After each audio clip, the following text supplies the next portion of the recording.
Vamos a comenzar.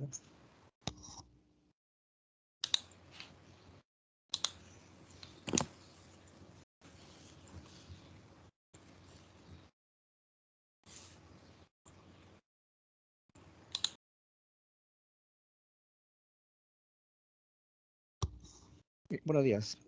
Vamos a comenzar con la actividad que nos han asignado. Hoy vamos a ocuparnos sobre la semiología del estómago y el duodeno.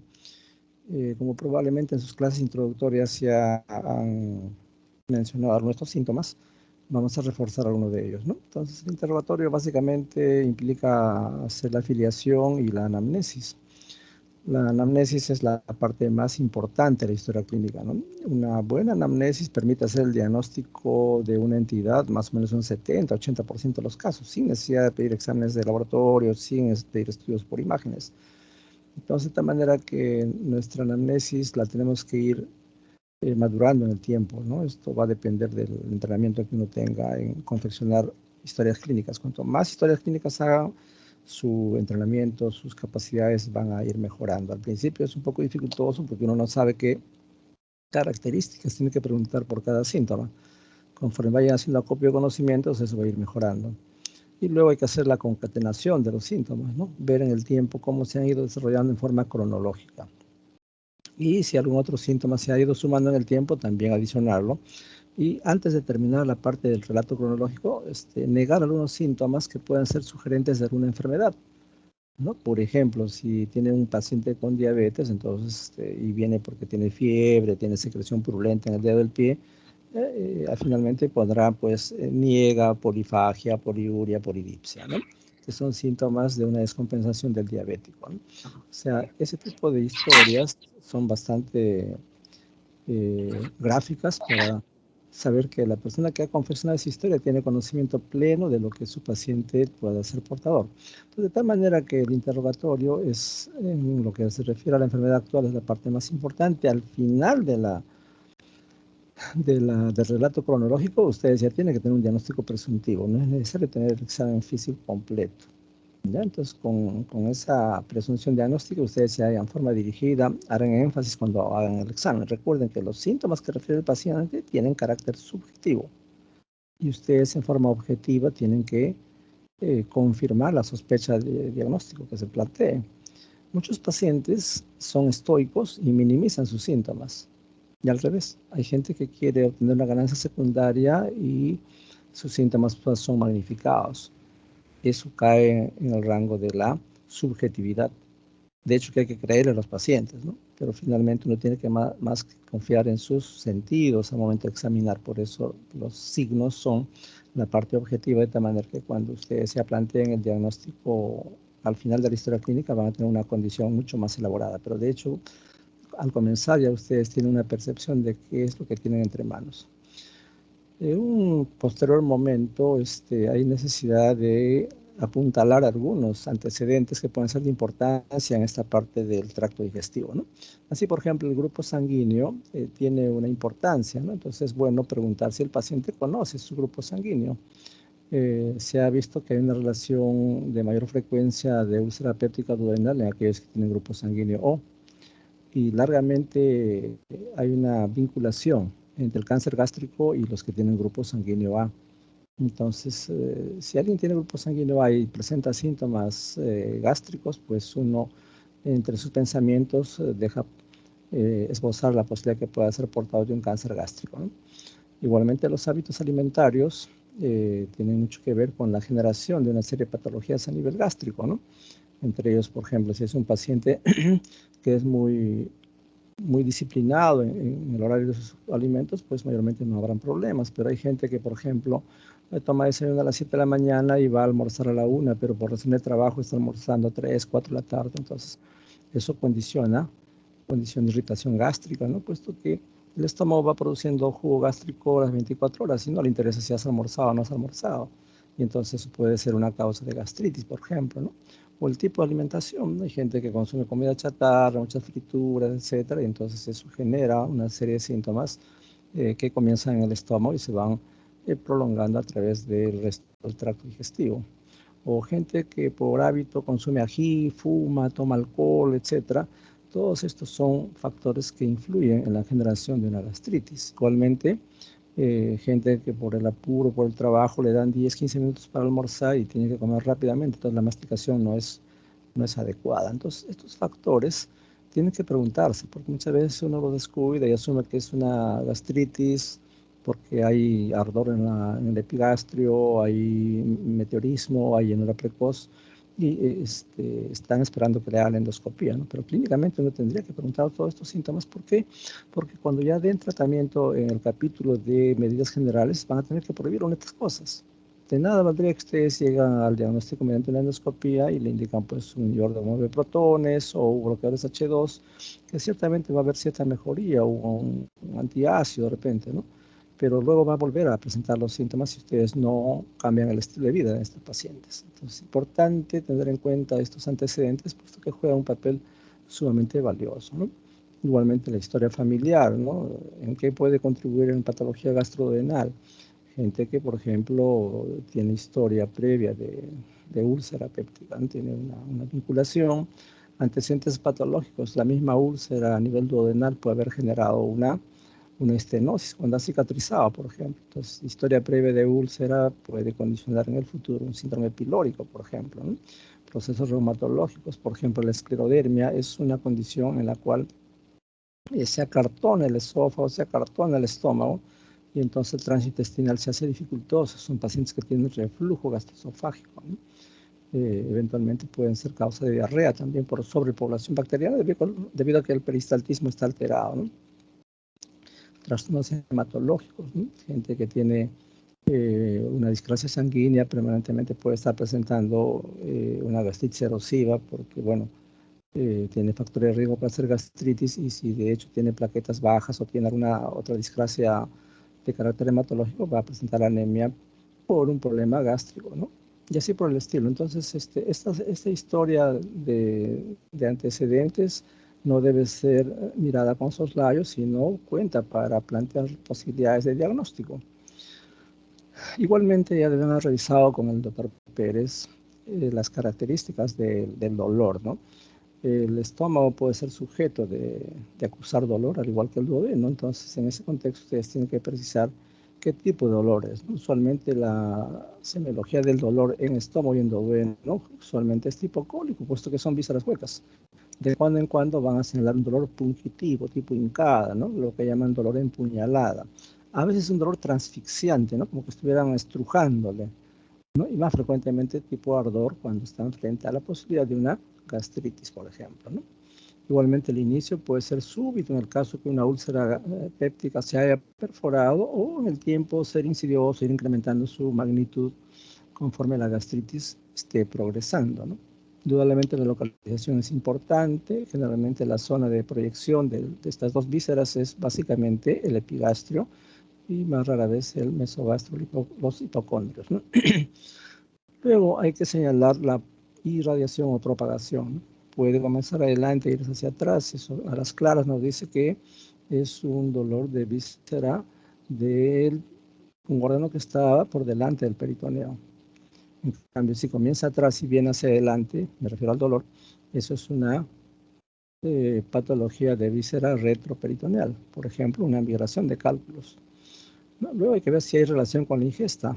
Hay situaciones, como vamos a ver en la úlcera péptica, que probablemente ustedes ya lo han revisado también con ocasión del ensayo que han hecho el día sábado. Puede calmar el dolor con la ingesta de alimentos, ¿no? Y eso hay que ver la vinculación con qué patología. La duración es importante, la frecuencia, con qué frecuencia se presenta, la periodicidad, luego la evolución, cómo en el tiempo esta condición ha ido presentándose, ¿no? Si es de carácter progresivo, se mantiene estable, etc. Factores que lo modifican, cambios en el estilo de vida, cambios posturales, o síntomas asociados, ¿no? Como baja de peso, náuseas, vómitos, etc., ¿no? Pero un capítulo importante es la intensidad. La intensidad indudablemente va a darnos idea de la magnitud del daño que presenta el paciente.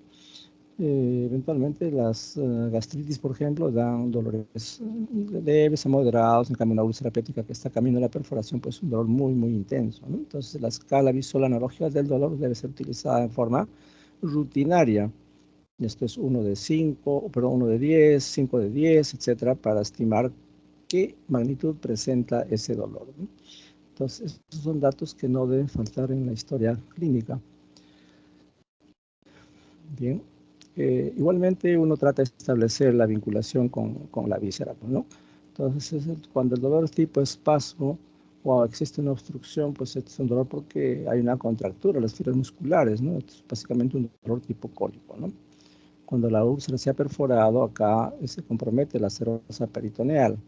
Y en ese contexto es un dolor lancinante, quemante, ¿no? Es un dolor muy, muy intenso. Cuando el paciente presenta un síndrome pilórico, porque hay una obstrucción a nivel del píloro, hay una segunda fase en la cual la parte distal del estómago acusa atonía.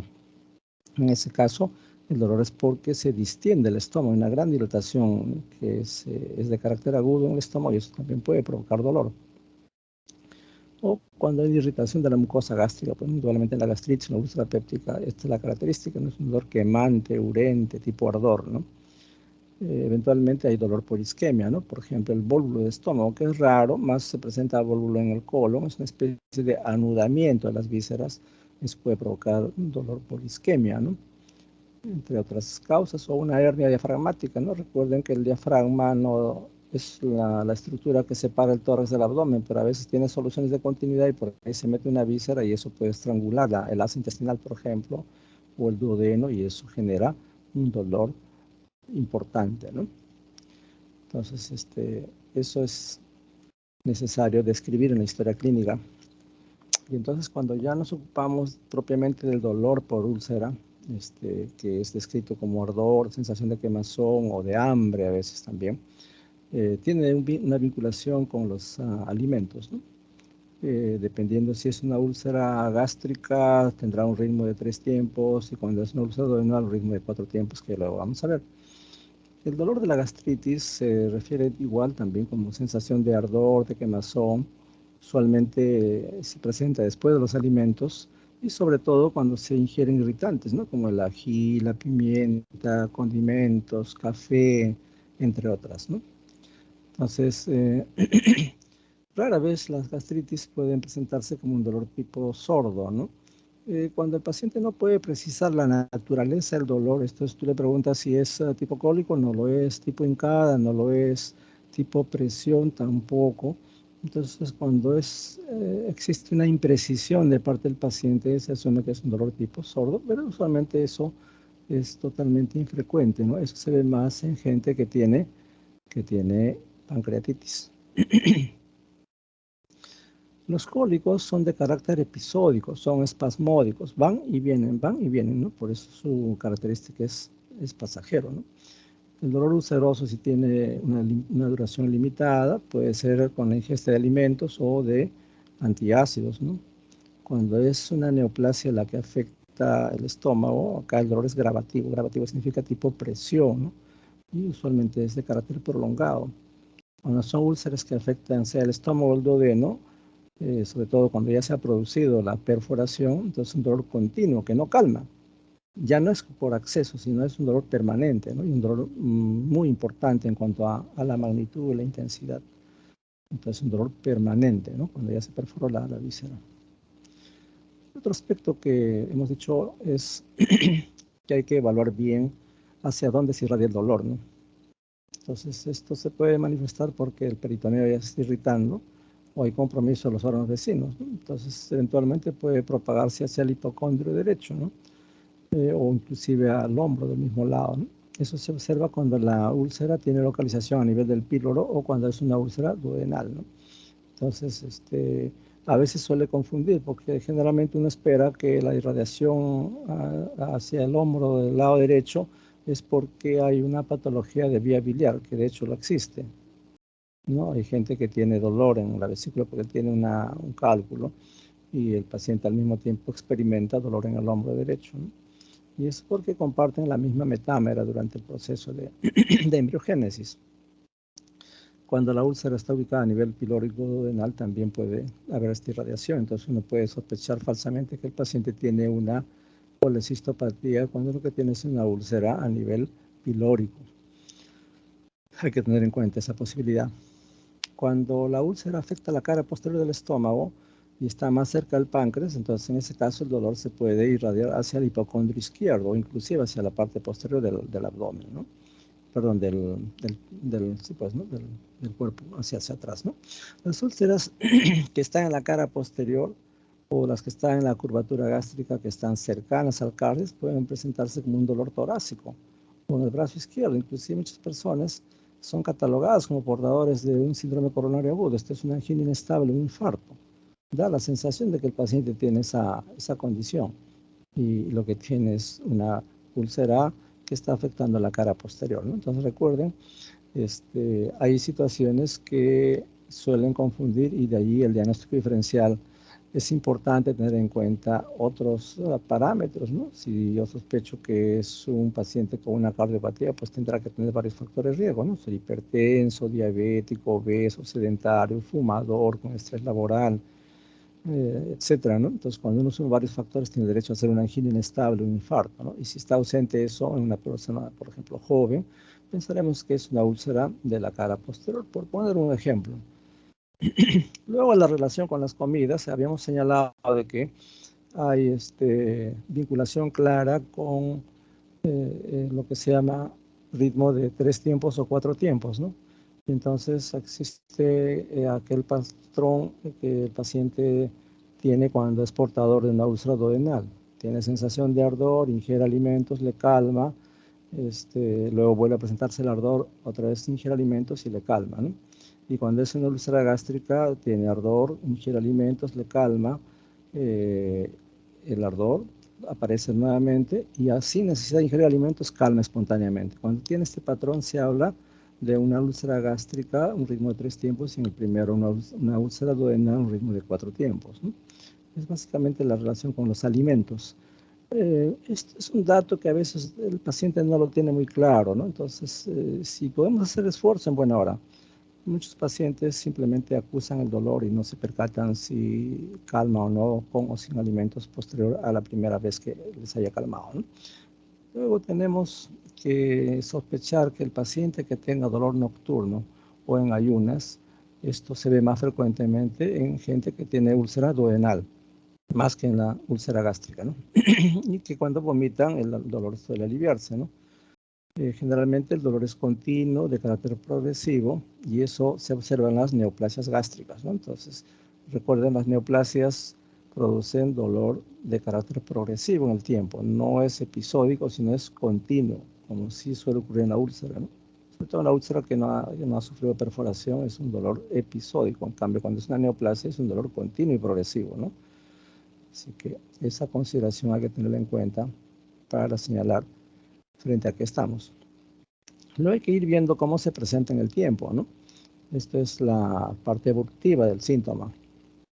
Entonces, la úlcera péptica tiene típicamente tiene una periodicidad anual, ¿no?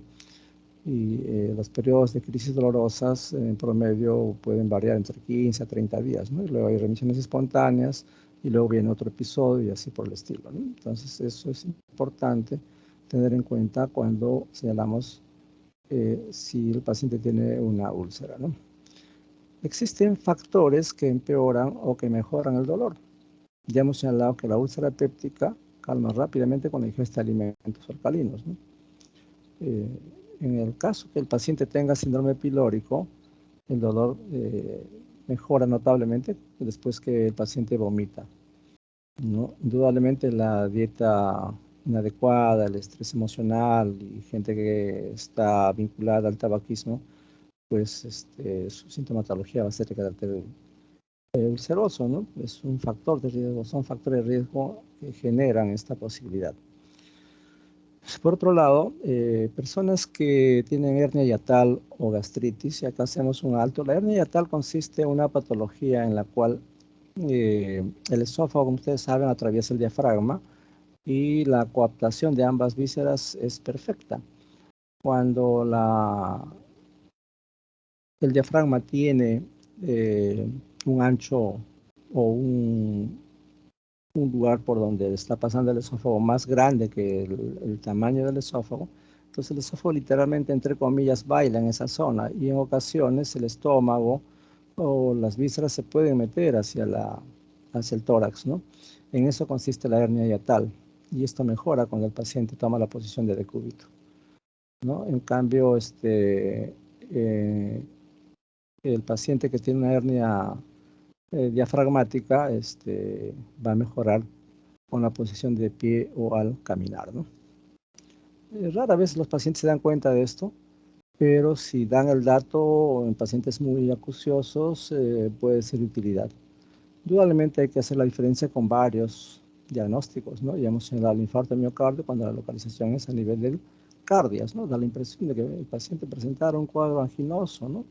Y ya estamos señalando que el infarto de miocardio tiene ciertas características, ¿no? Entonces ustedes preguntarán si el paciente tiene dolor precordial, que puede confundirse con ese dolor que estamos señalando, pero que además se irradia el mentón, se irradia el hombro izquierdo y todo el miembro superior izquierdo, ¿no?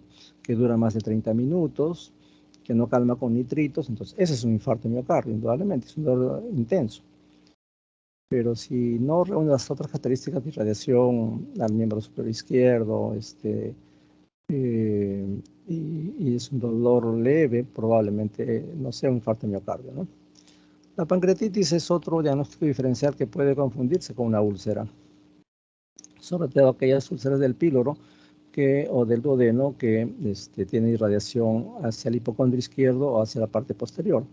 Pero clásicamente la pancreatitis da un dolor muy, muy intenso en cinturón, en barra que le llaman, ¿no? Es un dolor que requiere morfina.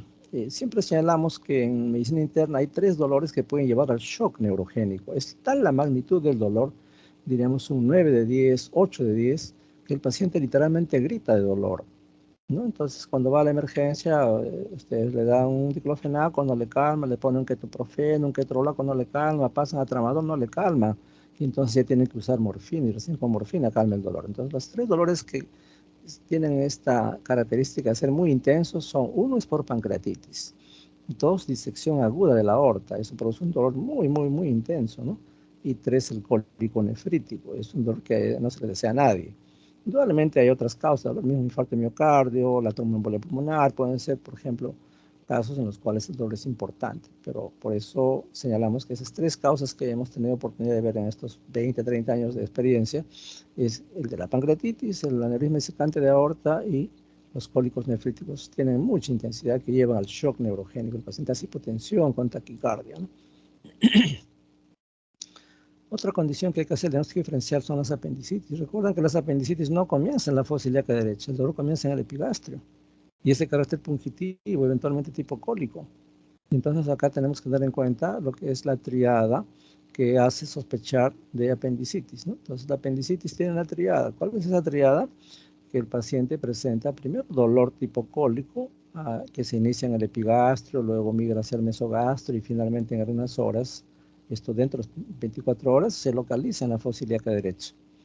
Sin embargo, la apendicitis tiene otras 2 condiciones que no presenta la úlcera u otra patología gastroduodenal. ¿Cuáles son? Fiebre, ¿no? Cuando el paciente presente dolor, como he señalado, que inicia en epigastrio y migra hacia la fosa ilíaca derecha, tiene fiebre y tiene hiporexia, esa es la triada que les debe hacer sospechar de apendicitis. Indudablemente ustedes ya irán en forma muy dirigida a examinar los puntos dolorosos, ¿no?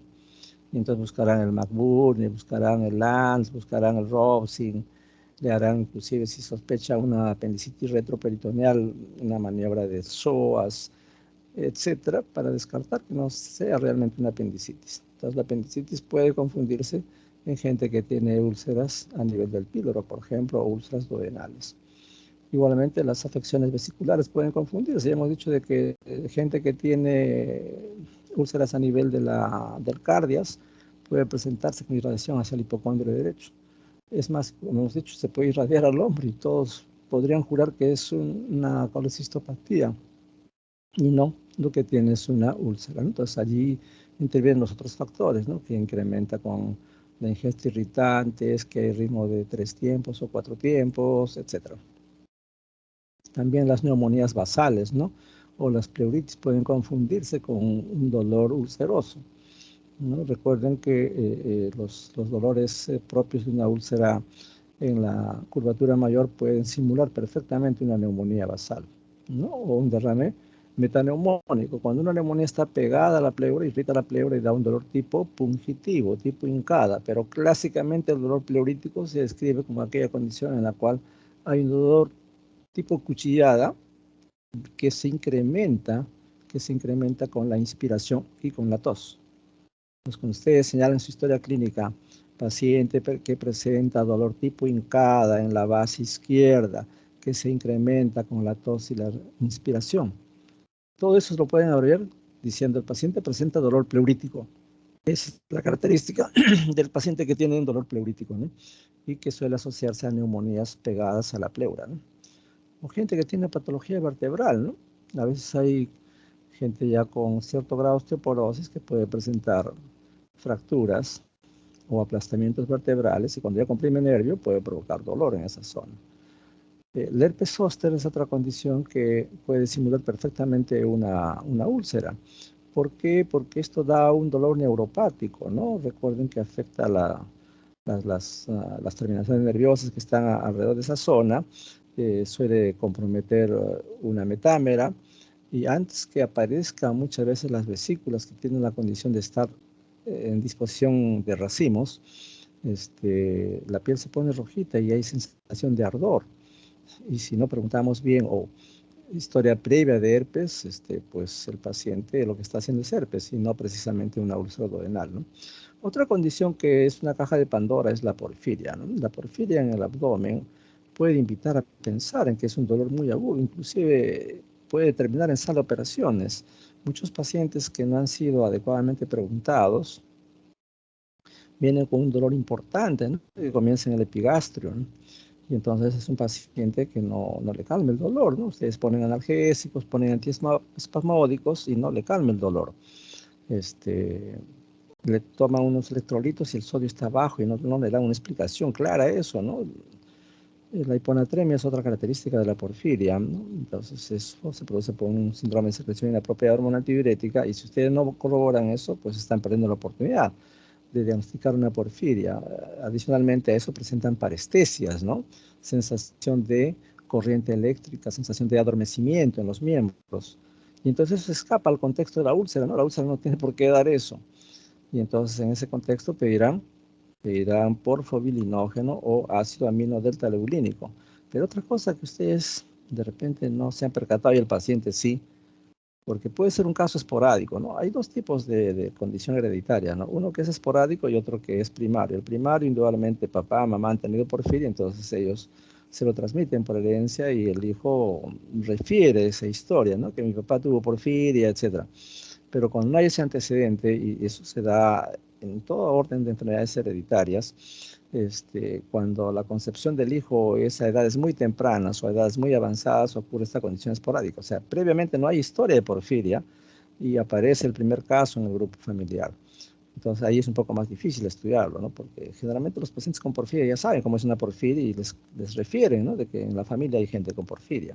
Entonces un dato que es capital es ver cómo cambia de color la orina, ¿no? Casi nadie hace eso, pues no se lo sospechan, pero cuando ustedes sospechen, antes de que lleguen los exámenes que he mencionado, este es el porfobilinógeno y el ácido amino delta leulínico, ustedes simplemente cogen la orina del paciente y lo colocan en la ventana donde le caiga el sol, la luz del sol, simplemente la luz, no necesariamente el sol propiamente. Y en 24 horas una orina que era sui generis se transforma en una orina totalmente colúrica, como si fuera Coca-Cola. Se pone totalmente oscuro, ¿no? Y entonces eso nos está diciendo que está haciendo una crisis de porfiria. Ya ustedes luego posteriormente demostrarán con esos exámenes que he dicho que es una porfiria. Y entonces esto se comporta muy parecido a la úlcera duodenal o a la úlcera gástrica. Entonces entra en el diagnóstico diferencial, ¿no? De tal manera que hay que preguntar por la historia familiar, ver si la orina cambia de color cuando se expone a la luz. Entonces, ese es un punto. Luego, hematemesis es motivo de pregunta de exámenes en pregrado, en ENAM. Y entonces ustedes tienen que diferenciar la hematemesis de la hemoptisis, ¿no? Hay 4 características que ya probablemente ustedes manejan como conceptos, ¿no? Una primera condición es que la hematemesis es pues la expulsión de sangre a través de la boca, de una sangre procedente del tracto digestivo, ¿no? Que está por encima del ángulo de Treitz. Recuerden que para hablar de hemorragia digestiva, el punto de referencia es el ángulo de Treitz, que está en la segunda porción del duodeno. Todo sangrado por encima de ese punto, pues se llama hematemesis, ¿no? Y, perdón, eso corresponde a una hemorragia digestiva alta. Y cuando está por debajo de ese ángulo de Treitz, corresponde a una hemorragia digestiva baja. Las hemorragias digestivas altas se caracterizan porque el paciente puede tener, de hecho, que tiene hematemesis y melena. En cambio, las hemorragias digestivas bajas tienen hematoquesia o rectorragia también. La hematoquesia puede presentar también hemorragia digestiva alta debido a la magnitud del sangrado y la velocidad, pero eso lo vamos a ver más adelante. Entonces, referíamos que la hematemesis consiste en que el paciente presenta vómitos con contenido sanguíneo, y entonces, para hacer la diferencia con la hemoptisis, ustedes tienen que preguntar, que precisar 4 características, ¿no? ¿Cuáles son estas?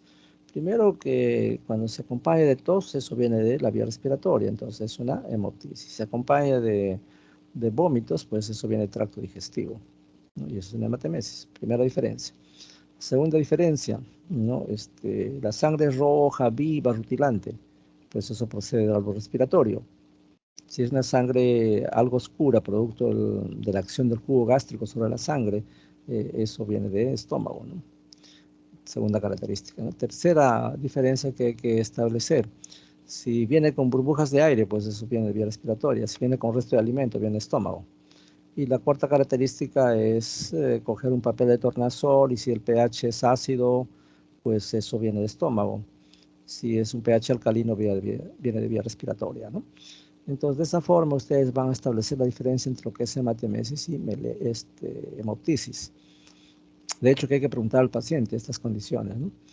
Cuando la magnitud del sangrado es importante, el paciente rápidamente hace palidez, pues hace anemia, ¿no?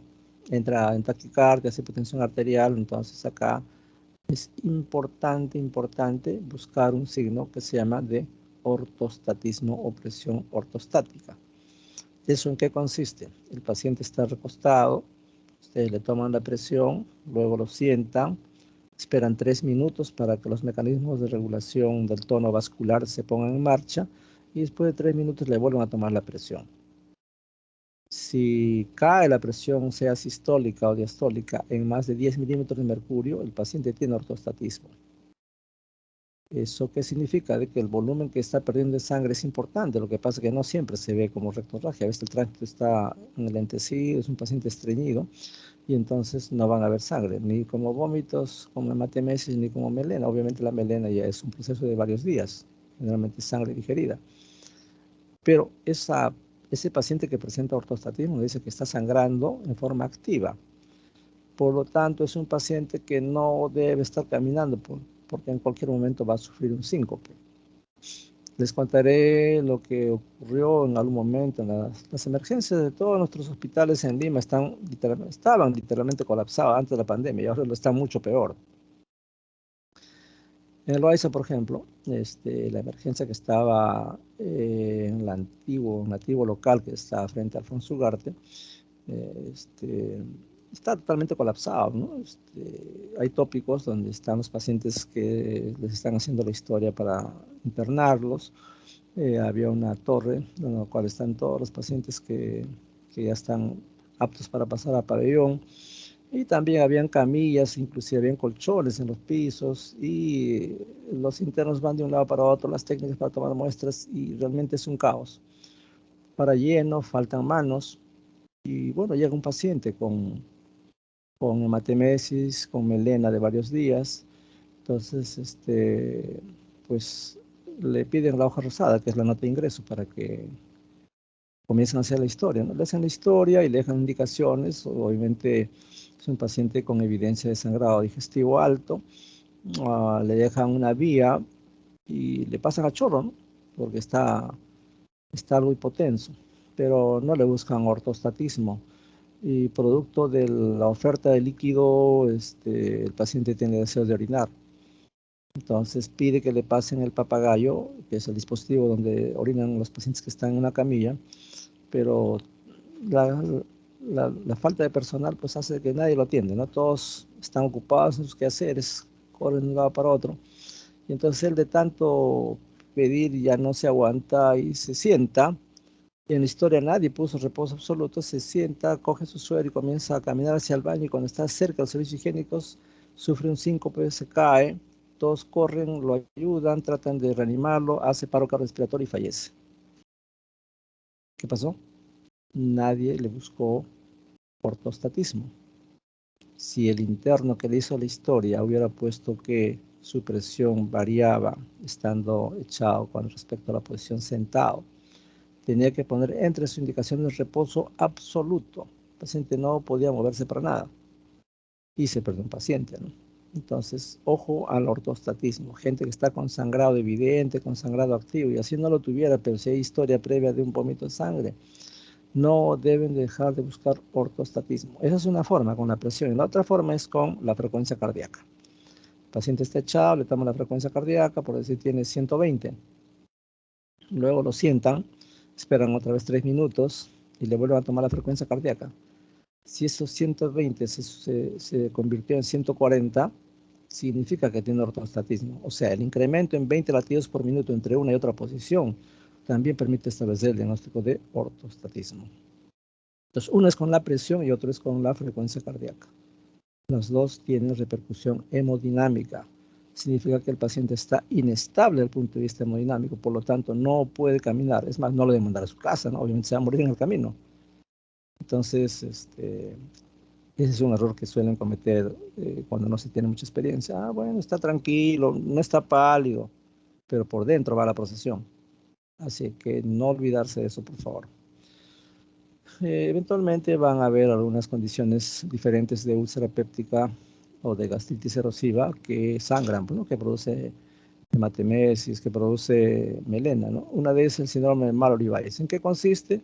Es aquel paciente que presenta vómitos recurrentes, no solamente es un alcohólico crónico o una paciente con hiperemesis gravídica, ¿no? Vomita y vomita y entonces que se produce una fisura de la unión gastroesofágica que puede terminar en hematemesis o en melena. Entonces, el síndrome de Mallory-Weiss es la fisura de la unión gastroesofágica que suele cursar con sangrado digestivo alto. Otra condición es la ataxia telangiectásica de Osler-Weber-Rendu. Es una patología rara, rimbombante en su nombre. Consiste en que hay lesiones telangiectásicas en la lengua, en la palma de las manos. Eso mismo hay en el tracto digestivo y de cuando en cuando sangran. ¿No? Es una condición hereditaria, ¿no? Después, entonces, hay que hacer el diagnóstico diferencial desde el punto de vista de síntomas con noctisis, con epístasis, ¿no? Con sangrado dental en gente que tenga discrasias sanguíneas, inclusive con varices sublinguales, ¿no? A veces el paciente les refiere que está expulsando sangre por la boca, pero nadie le pregunta por esta condición. Epístasis es otra condición, obviamente, que ya viene un sangrado, sobre todo cuando esa epístasis posterior. Hay dos tipos de epístasis, la anterior que sale por las fosas nasales, es evidente eso. En cambio, la epístasis posterior, el paciente deglute su sangre, puede vomitar sangre y nadie le preguntó de dónde venía el sangrado, ¿no? El paciente puede darse cuenta, sí, viene de mi nariz y estoy tragando la sangre. Y no es una hematemesis propiamente, sino es una epístasis. Cuidado con ese tema, ¿no? Entonces, cuando un paciente tiene hematemesis, hay que determinar cuánto tiempo ha transcurrido desde que se produjo el sangrado, ¿no? A mayor tiempo, indudablemente, si hay un sangrado activo, lo va a ir descompensando desde el punto de vista hemodinámico, ¿no? Igualmente hay que señalar en términos de volumen, ¿no? ¿Cuánto ha expulsado de sangre, ¿no? Una cucharada, una taza, ¿qué tanto, no? Indudablemente esto tiene un carácter subjetivo, porque la sangre cuando se esparce en la sábana, pues da la impresión que fuera bastante, ¿no? Entonces el paciente le va a decir, pues, es un balde de sangre que he botado. Y a veces es pues 100, 200 que se ha esparcido en la sábana, ¿no? Pero es más objetivo precisar en volúmenes, ¿no? Una cucharada, una taza, etcétera. ¿Cuántos episodios ha tenido, ¿no?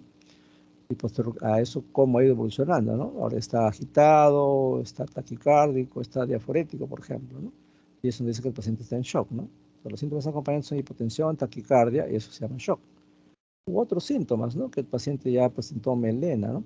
La melena, como ya hemos señalado, probablemente ustedes en su grupo de práctica han visto, la melena tiene características muy propias, ¿no? Son heces negras como brea o marrón oscuras en primer lugar, en segundo lugar son muy fétidas y en tercer lugar son pastosas. Entonces, si hay esa característica, estamos hablando de una melena y eso acompaña la hematemesis, ¿no? Igualmente el paciente puede tener anemia, está pálido, está taquicárdico, está disneico, ¿no? Y eso porque ha instalado una anemia rápidamente y entonces no ha tenido tiempo para adaptarse y la anemia de instalación aguda da esos síntomas. En cambio, hay pacientes que tienen 3 de hemoglobina y están caminando felices, ¿no? Gente con insuficiencia renal crónica han tenido tiempo de adaptarse a años de años y no tienen mayores molestias. Entonces, cuando un paciente está pálido y tiene síntomas respiratorios, sospechen que es una anemia de instalación aguda.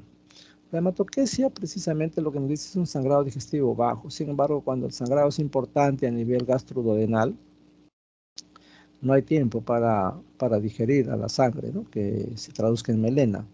Entonces, en este contexto van a ver que la sangre es rojo vinosa o con coágulos de sangre. Eso se llama hematoquesia. La hematoquesia puede traducir tanto hemorragia digestiva alta como baja, pero principalmente baja. ¿Muy bien? Entonces cuenta, pues, cuando evalúen hematemesis los antecedentes, ¿no? Si el paciente debe tener úlcera previa, si es un alcohólico crónico, o de repente es un paciente con cirrosis, ¿no? Y los cirróticos en el tiempo tienen una complicación, ¿no? Desarrollan hipertensión portal. Recuerden que el hígado está fibrótico, se pone como una piedra, y entonces el retorno venoso a través del hígado se anula literalmente, y entonces el organismo sabiamente tiene que buscar otros caminos. Uno es la circulación colateral que va a encontrar en la pared abdominal. Dos es varices en el esófago. Y estas varices tienen la característica de sangrar masivamente, ¿no? Cuando se rompe, el paciente ingiere alimentos sólidos que rasgan las varices en el esófago y sangran y no paran de sangrar, ¿no? Entonces es importante, si el paciente no refiere que es cirrótico, ustedes tienen que buscar estigmas de cirrosis, ¿no? Palmas hepáticas, hipertrofia parótidas, ginecomastia, hipotrofia de testículos, adenevis araña. Hay una lista que en su momento, cuando nos toque hablar sobre hígado y vías biliares, se los vamos a presentar. Pero esos son estigmas hepáticos que a las claras nos hablan de que el paciente es un portador de una cirrosis y que eso puede condicionar un sangrado digestivo alto, verbigracia, ruptura de varices en el estómago o varices en el esófago, ¿no? O es un paciente que tiene una cardiopatía y está consumiendo aspirina, por ejemplo. Es un paciente que puede hacer este sangrado digestivo, ¿no? O gente que recibe warfarina. Warfarina es un producto que tiene un rango terapéutico estrecho y que necesita un monitoreo también igualmente estrecho. Cuando el paciente se descuida o simplemente no se hace ese monitoreo, podemos estar con INR. El INR es el parámetro con el cual uno monitoriza el rango de anticoagulación por warfarina. Cuando se prolonga puede comenzar a sangrar. Y entonces, si no tenemos el dato que está tomando warfarina, no vamos a tomar la precaución de suspenderlo y administrar el antídoto, ¿no? El antídoto de la warfarina es la vitamina K. Los corticoides también tienen propensión a producir úlcera péptica, y ni qué decir de los AINES, ¿no? Entonces, estas drogas deben ser rastreadas en pacientes que tienen gastritis o sospecha de úlcera. Así que eso es pertinente señalarlo. Los vómitos borráceos o pogorráceos con P son vómitos de color negro, ¿no? En pozo de café. Las abuelitas antiguas tostaban su café, eso lo sometían a una molienda, le pasaban agua hervida y obtenían una esencia, ¿no? Y ese café que había sido tostado y de la cual había sido extraída su esencia, eso se llama porra del café, y en honor a eso, ¿no?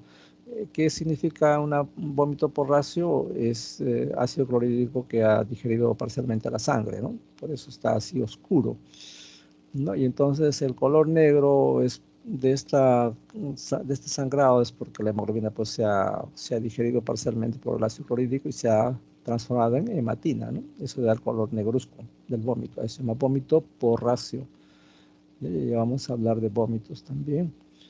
Melena, para complementar el sangrado digestivo alto, ya hemos dicho que es sangre ya literalmente digerida, es de características pastosas, pegajosas, brillante, tipo brea, y la segunda característica es muy fétido, ¿no?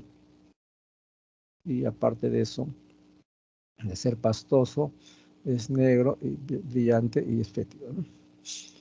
Cuanto más oscura es la sangre y más maloliente, significa que el sangrado es más alto, ¿no? Puede ser inclusive de esófago, sangrado gástrico, a que sea de duodeno, ¿no? Entonces, eso es por lo que ha tenido más chance de digerirse.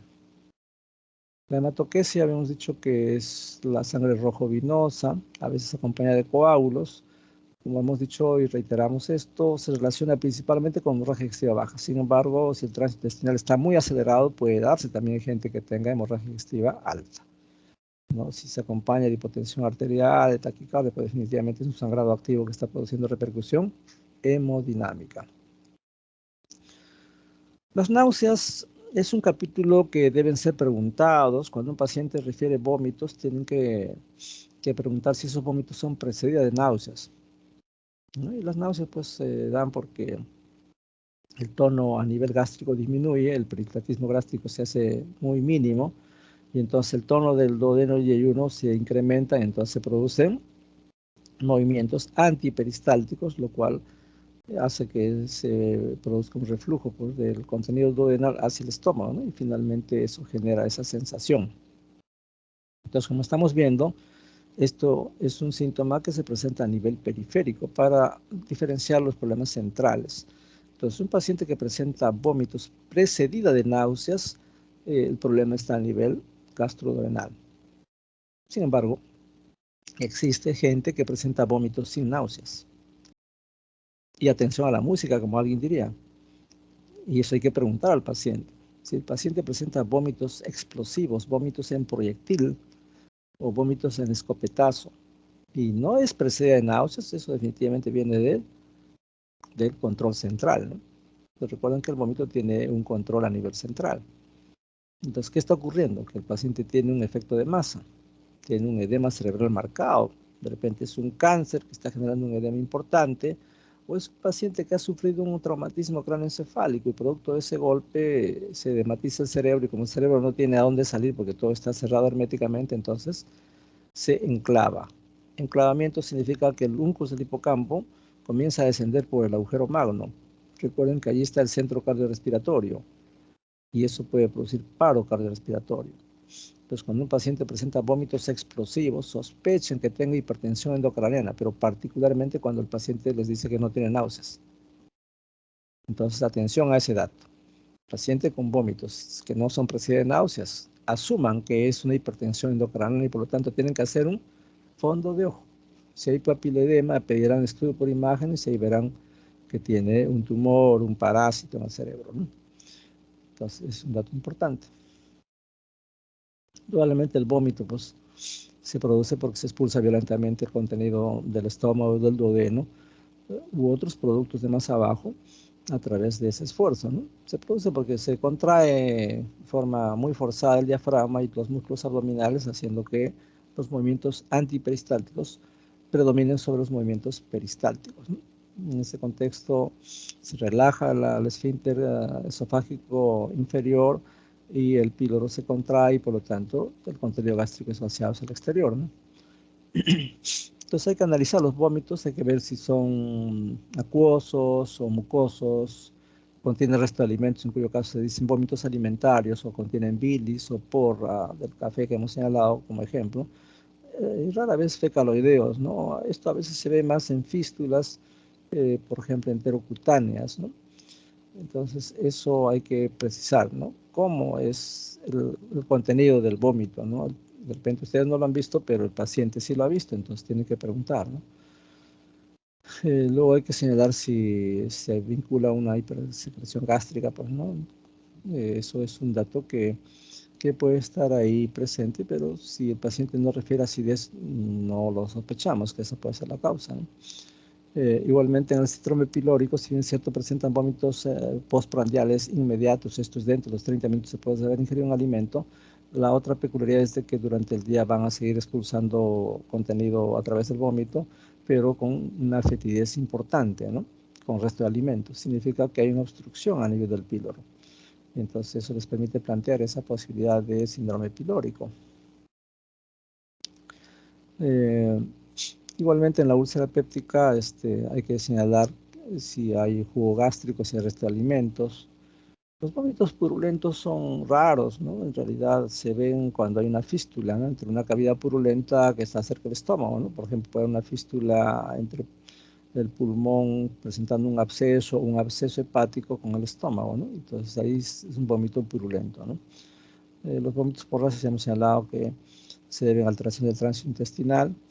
Los fecaloideos principalmente, en realidad, en forma literal, no es que se expulsen heces a través del vómito, sino tienen esa fetidez, ¿no? Y es porque la obstrucción intestinal es muy baja, ¿no? Hablamos de obstrucción a nivel ileal, a nivel colónico. Entonces eso puede producir estos vómitos fecaloideos, ¿no? Los vómitos postprandiales pueden ser inmediatos o mediatos. Los inmediatos son dentro de los 30 minutos de haber ingerido alimentos. Y cuando es tardío, generalmente se acompañan de dolor y en ese contexto las sospechas de úlcera péptica, ¿no? O de cáncer gástrico también. Entonces hay que tener en cuenta el tiempo en el cual se presentan. Las causas, pues como ya hemos dicho, pueden estar ubicadas a diversos niveles. Cuando es un problema cerebrovascular, es básicamente por hipertensión endocrinal, ya hemos señalado. Cuando es de carácter visceral, es por distensión o por estenosis de las vísceras huecas. Eventualmente también hay vómitos por fármacos, ¿no? El digital, que es la lactosa C o digoxina, producen eso por intoxicación. Una expresión de intoxicación digitálica es mediante el vómito. Entonces, cuando un paciente se ha pasado de dosis de digital, y a veces ocurre en ancianos que tienen ya una función renal muy venida a menos de bajo 50% y le dan dosis plena, induce esto, ¿no? La morfina igualmente, la histamina, las aspirinas pueden ser causa de vómitos por intoxicación, ¿no? Enfermedades metabólicas, ¿no? Por ejemplo, el coma hepático. Antes que entre en coma, el paciente comienza a presentar vómitos, o la cetoacidosis diabética, que característicamente presenta un aliento con olor a manzanas, ¿no? Eso suele cursar con vómitos también. O cuando presenta olor a almendras en gente que ha sido intoxicada por cianuro, por ejemplo, ¿no? La cinetosis es otra condición que se asocia a los vómitos. Usualmente hay dos componentes: el componente vestibular, en la cual hay enfermedades como la laberintitis, la Meniere, el síndrome de Meniere, el vértigo optocinético, entre otras, que van a producir vómitos por compromiso del oído medio. En cambio, cuando el paciente presenta un síndrome vertiginoso de origen central, esto es afectación del cerebelo, allí usualmente la única característica que el paciente presenta, vértigo y nada más, ¿no? También hay gente pues, que por hiperemesia gravídica vomita, gente con condición neuropsiquiátrica, ¿no? Que puede estar vomitando adrede, o gente que recibe radioterapia, quimioterapia, tienden a ser muy emetizantes, ¿no? Entonces hay que ver si el vómito se relaciona con el dolor, si precede al dolor, si continúa después del dolor o si se alivia con el dolor, para sospechar de una u otra patología, ¿no? Cuando se alivia después el dolor después del vómito, pues estamos sospechando de una estenosis pilórica o una estenosis a nivel duodenal. Indudablemente el olor puede dar una pista de diagnóstico. Los vómitos pueden ser agrios o ácidos, esto es que tiene abundante secreción gástrica. Insípidos o inodoros, esto es porque hay una disminución de la acidez gástrica. Gente que está usando, por ejemplo, inhibidor de momeprotones puede condicionar esto, ¿no? El vómito fecaloideo secundario a obstrucción intestinal baja, muy baja, o a fístulas, ¿no? Al igual que el pútrido, ¿no? En el pútrido hay una disbacteriosis por uso de antibióticos de amplio espectro, ¿no? Y es amargo cuando contiene gran cantidad de bilis. Hay que ver si son matutinos, son postprandiales precoces, postprandiales tardíos. Esto ya en relación a lo que ya hemos comentado previamente, ¿no? Hay que ver si son nocturnos. Esto es característico de gente que tiene hernia hiatal. Hay que ver el tiempo de evolución, si es de comienzo reciente o es duración prolongada. Esos son datos que van a ser de ayuda, ¿no? La pirosis es otro síntoma que característicamente se señala como la sensación de ardor o quemazón retroesternal, ¿no? Principalmente se vincula con enfermedad por reflujo gastroesofágico, ¿no? Y una causa importante tanto de enfermedad por reflujo gastroesofágico como de úlcera gastroduodenal es la presencia de Helicobacter pylori, ¿no? Que en los últimos 20, 30 años ha cobrado una notable importancia. ¿Por qué? Porque gente que presenta síntomas de dispepsia, como vamos a ver más adelante, caracterizado porque hay eructos, hay plenitud gástrica, disconfort abdominal, etc. Y uno no sabe en qué patología encasillarlo, no pinta para una gastritis, no pinta para una dismotilidad del tracto digestivo. Entonces uno lo pone en el grupo de las dispepsias, ¿no? Y entonces las dispepsias pueden ser parte de un ERGE, de una úlcera duodenal, etcétera. Pero la referencia que iba a hacerles es respecto de la condición de ser portador de Helicobacter pylori. Se ha dicho que esto en los últimos 30 años ha tomado capital importancia. ¿Por qué? Porque gente que tiene estos síntomas de dispepsia puede ser que tenga Helicobacter pylori. Esta es una bacteria que produce 5 estadios antes de producir cáncer. Entonces, así como el cáncer de pulmón se vincula en una proporción directa con el tabaquismo, igual el que tiene Helicobacter pylori y no recibe tratamiento está generando un tipo de cáncer de estómago, ¿no? Que se llama linfoma MALT. En el estómago hay varios tipos de tumores, pues, ¿no? Se puede presentar el carcinoide, se puede presentar el linfoma, se puede presentar el adenocarcinoma, que es el más frecuente y es el que está vinculado al grupo sanguíneo A. Se puede presentar el gastrointestinal stromal tumors, el GIST, etcétera. Pero una patología que claramente hay una vinculación con una infección por Helicobacter pylori es el linfoma MALT. Y es una patología que puede ser reversible con tratamiento antibiótico.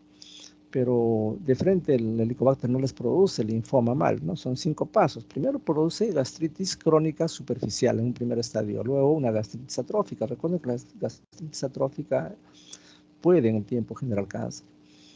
Posterior a eso se produce metaplasia, luego displasia y finalmente cáncer, finalmente linfoma. Entonces repito, ¿no?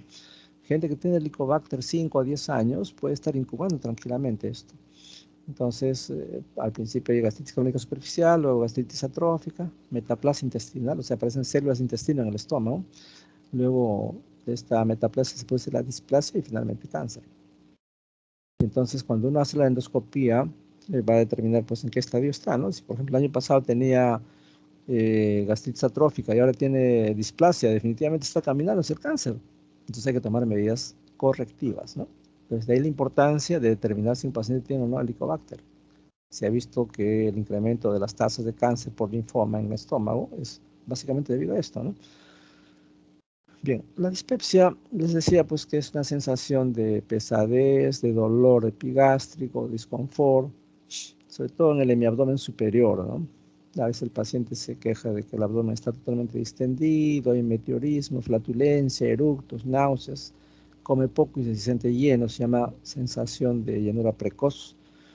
Entonces, eso hace sospechar que hay dispepsia. Los hay de dos tipos, los funcionales, en la cual no hay un daño estructural, no hay daño orgánico, es básicamente psicógeno, y las formas orgánicas, ¿no? Una causa de dispepsia es obviamente úlcera gastroduodenal, ¿no? Otra causa es enfermedad por reflujo gastroesofágico, y ambas son ocasionadas por Helicobacter. O sea, hay causas de dispepsia orgánica y causas de dispepsia funcional.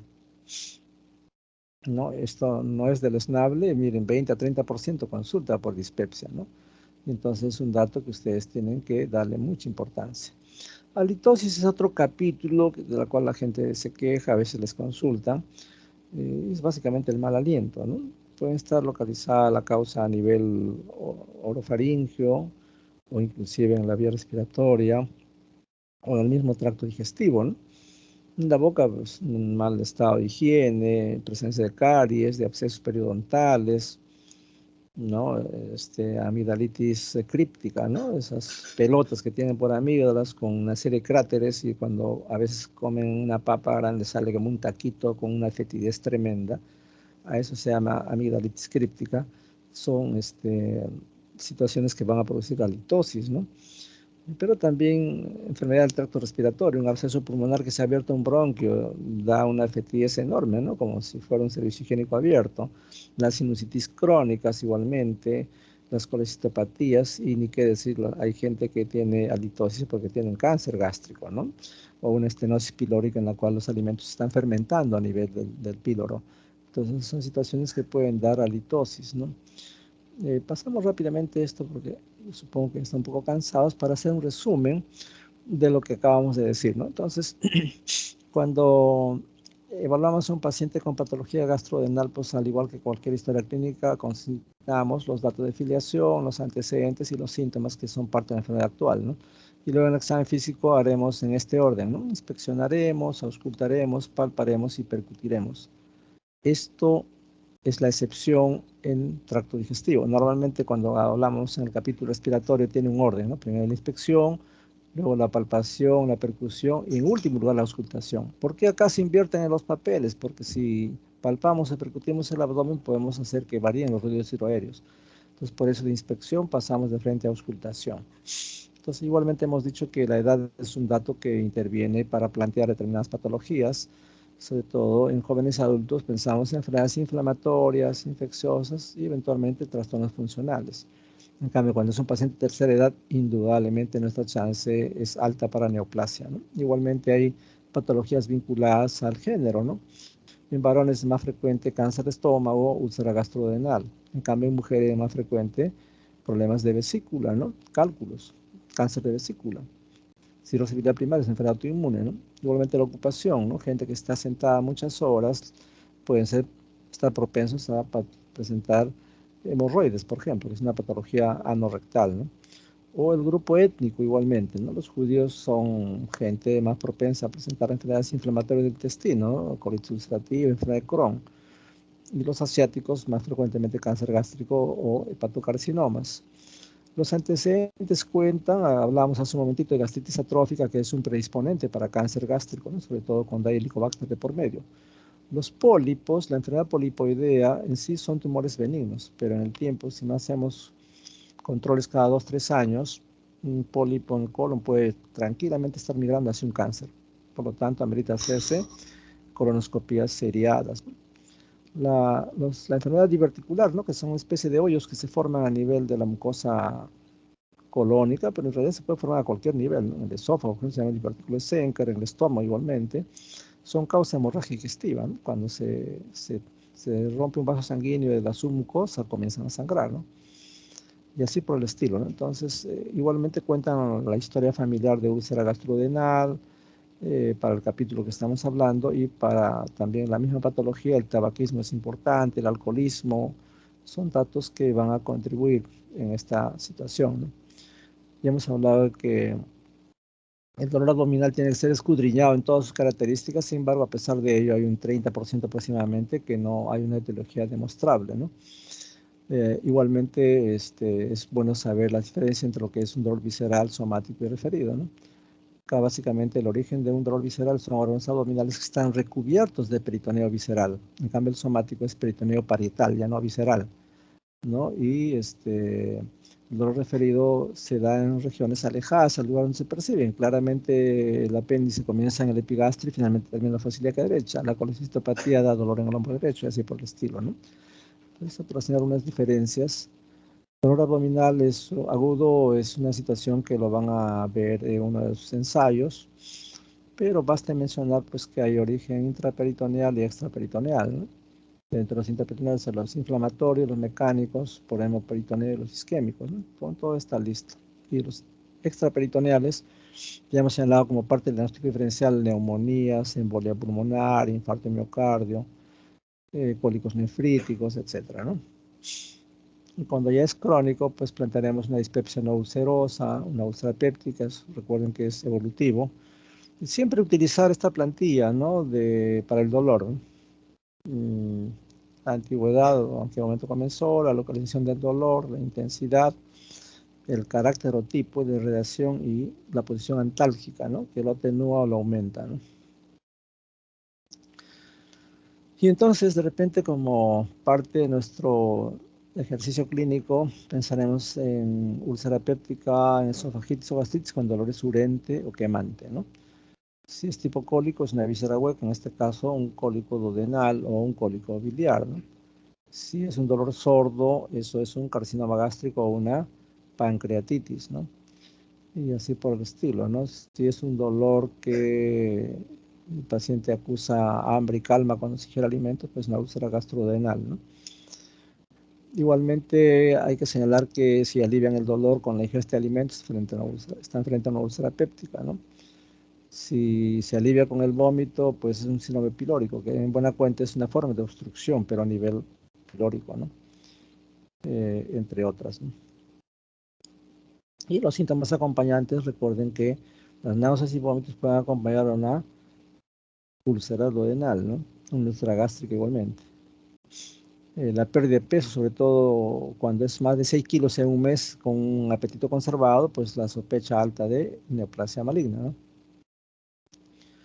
Así que esos datos no deben ser perdidos de vista, ayudan en la historia clínica. Y igualmente la instauración, hemos dicho en relación a la úlcera péptica, cuando ya se perfora, es súbita, ¿no? Es un dolor muy intenso, súbito, usualmente en el cuadrante superior derecho, en el epigastrio.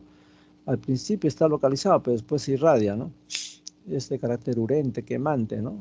Está referido al hombro y es un dolor muy, muy intenso, ¿no? Entonces hemos dicho que dentro de los dolores más intensos están el aneurisma de la disección aguda de aorta, la pancreatitis, el cólico nefrítico, pero también las úlceras que se perforan pueden dar un dolor muy, muy intenso, ¿no?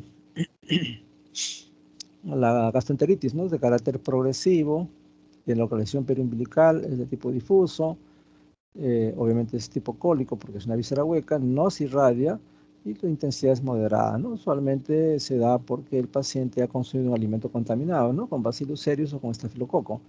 Y clásicamente da, además de estas molestias, diarreas, pues, ¿no? Despeños diarreicos que se acompañan de vómitos, ¿no? Entonces, en buena cuenta, un resumen para hablar de síndromes, ya para finalizar nuestra charla, es la siguiente, ¿no? La úlcera péptica se va a caracterizar porque tiene síntomas y signos que hablan de una pérdida de parte de la pared gástrica, ¿no? Y que esto se da pues por jugo gástrico, por reflujo, ¿no? Básicamente el Helicobacter pylori es algo que ha cambiado los conceptos antiguos y esto debe ser diagnosticado precozmente. Indudablemente hay que evaluarla con consumo de AINES, que tenga el paciente una personalidad anancástica que esté sometida permanentemente a estrés, ¿no? Y que en el tiempo esta úlcera péptica puede producir pues, complicaciones, ¿no? Como un sangrado digestivo importante, inclusive perforación, o cuando ya cura, al curar una úlcera duodenal, por ejemplo, lo hace con una estenosis, condicionando lo que se llama el síndrome pilórico, ¿no? Una estrechez a nivel del píloro, ¿no? Indudablemente no es la única causa del síndrome pilórico, hay otras causas, ¿no? Que son un poco más raras, como por ejemplo el síndrome de Wilkie. El síndrome de Wilkie es algo que normalmente entre la aorta y la arteria mesentórica superior hay una angulación de aproximadamente 60 grados, ¿no? Cuando esa angulación se pierde, porque es un paciente un gran quemado, por ejemplo, o por un disturbio en la dieta, bajado de peso importantemente, esa angulación se reduce notablemente hasta 30%, y por ahí pasa el duodeno y comprime, le hace una pinza al duodeno, y entonces el paciente comienza a presentar vómitos. Eso se llama síndrome de Wilkie. Los que gustan leer, si gustan, entren a internet, pongan síndrome de Wilkie, Loja, y publicamos un trabajo hace años de esta patología, ¿no? O también el tricobezoar. El, el bezoar es la ingesta de sustancias no nutritivas, ¿no? Habitualmente vinculadas a un componente psiquiátrico. Hay gente que se arranca los cabellos y los come, y se van formando bolas de pelos, de cabellos en el estómago, al extremo tal que forman una masa enorme que tiene las características del estómago y que a veces inclusive la cola puede pasar al duodeno.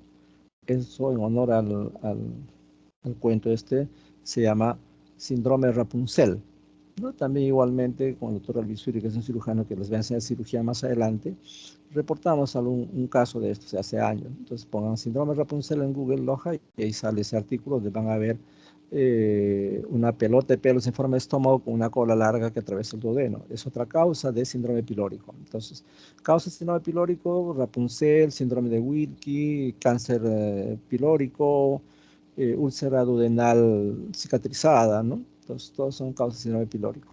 Clásicamente dan pues dolor epigástrico con acidez, pirosis, sensación de dolor retroesternal, náuseas, vómitos, hematemesis, melena, ¿no? Entre otras, ¿no?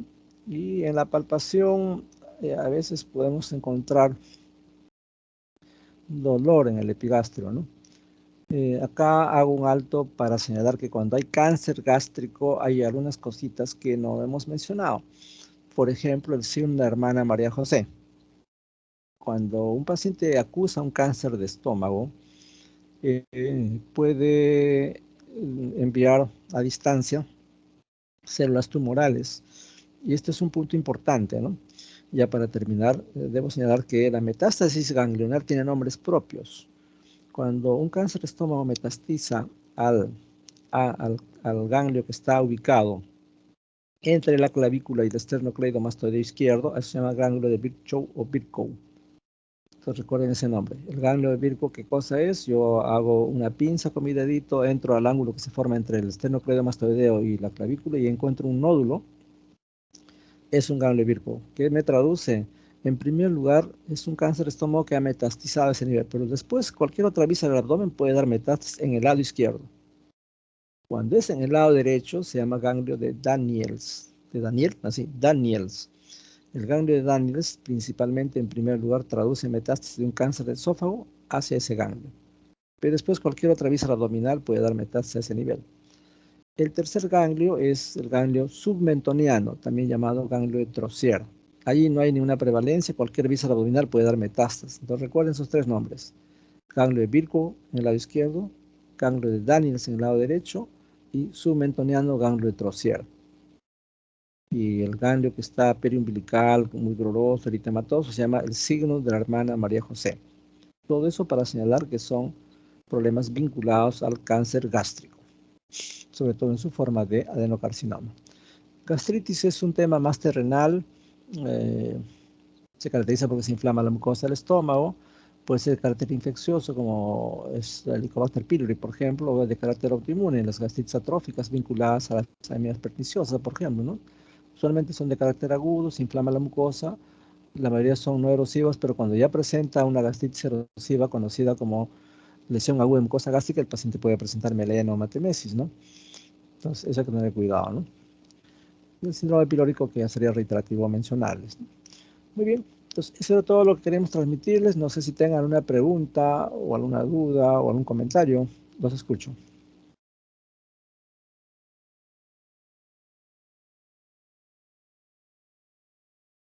Doctor, buenos días. Sí, buenos días.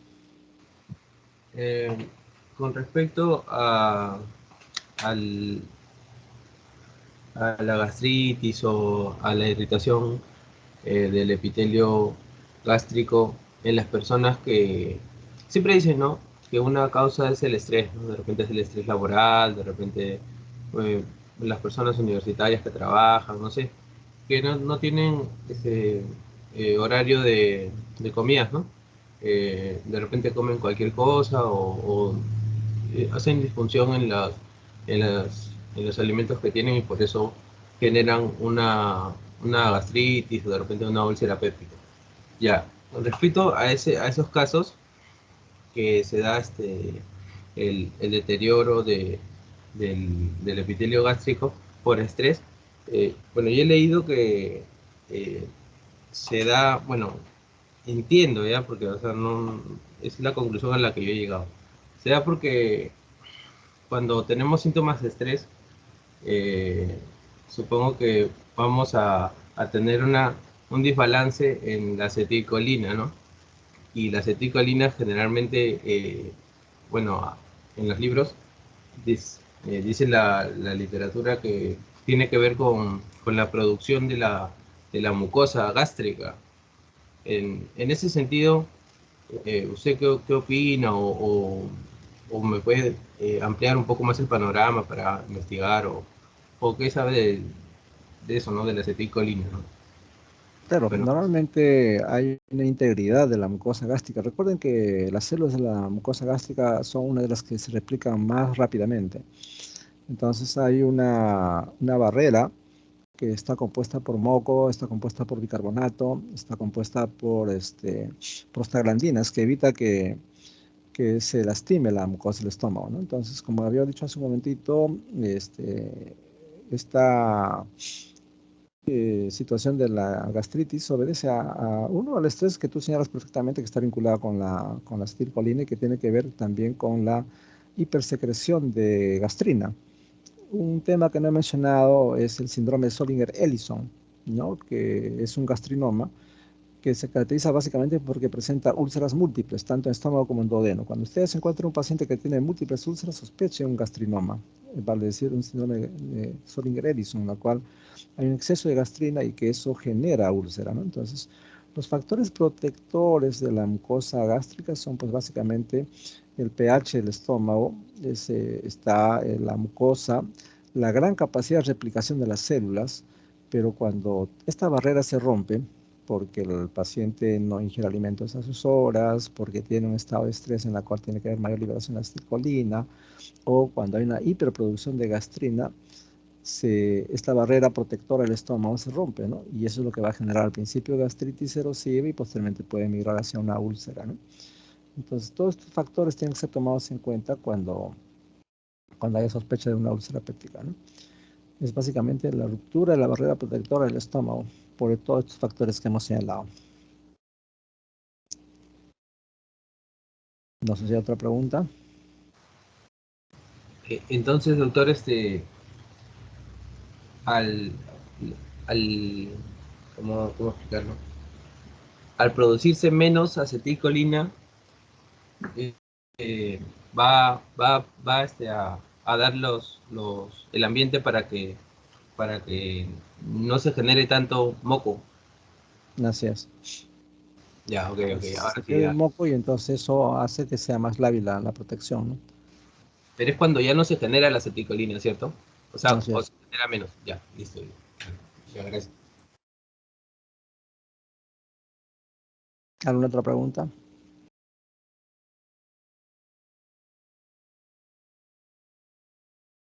Muy bien. Entonces, si no hay más preguntas, acá nos estamos quedando. Mañana nos toca otro tema, igual a las 8 de la mañana. Y eso sería toda mi parte. Les agradezco su atención. Que tengan buenos días, ¿eh? Gracias, buenos días. Gracias, doctor. Disculpe, ¿nos podría proporcionar sus diapositivas, por favor? Sí, claro que sí. Él lo Ya, subo, ¿no? A ya, la plataforma o si no por WhatsApp se los envío. ya, doctor. Muchas Ok, gracias. hasta luego.